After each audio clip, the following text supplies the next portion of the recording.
কিসের হাসিনা? কোথায় বক্তব্য দিয়েছে? চেহারা দেখা গেছে? ওই সময় মাঝে মধ্যে আওয়াজ টাওয়াজ দিয়ে থাকে। এগুলা তারা চেষ্টা করছে বাংলাদেশে কোনো অস্থিরতা সৃষ্টি করা যায় কিনা। এগুলা বাংলাদেশের মানুষ কখনো গ্রহণ করবে না।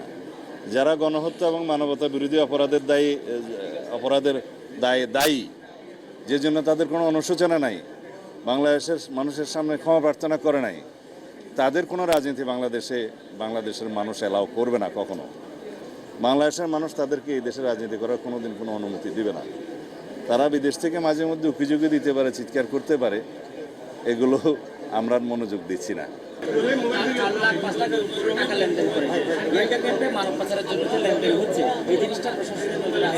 কালকে আমরা এ বিষয়ে সিদ্ধান্ত নিয়েছি। ওখানে সেনাবাহিনীর পক্ষ থেকে ক্যাম্প স্থাপন করা হবে, যাতে এই সমস্ত অপহরণ ইত্যাদির এই সমস্ত অপরাধ যেন দমন করা যায়।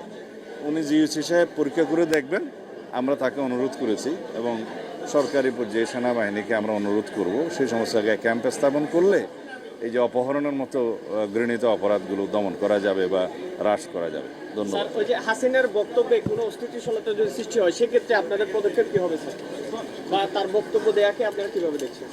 কিসের হাসিনা? কোথায় বক্তব্য দিয়েছে? চেহারা দেখা গেছে? ওই সময় মাঝে মধ্যে আওয়াজ টাওয়াজ দিয়ে থাকে। এগুলা তারা চেষ্টা করছে বাংলাদেশে কোনো অস্থিরতা সৃষ্টি করা যায় কিনা।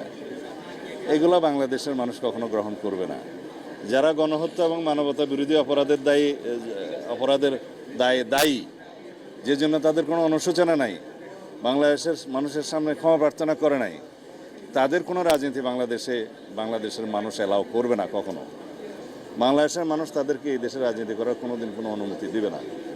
তারা বিদেশ থেকে মাঝে মধ্যে উকিঝুঁকি দিতে পারে, চিৎকার করতে পারে, এগুলো আমরা মনোযোগ দিচ্ছি না।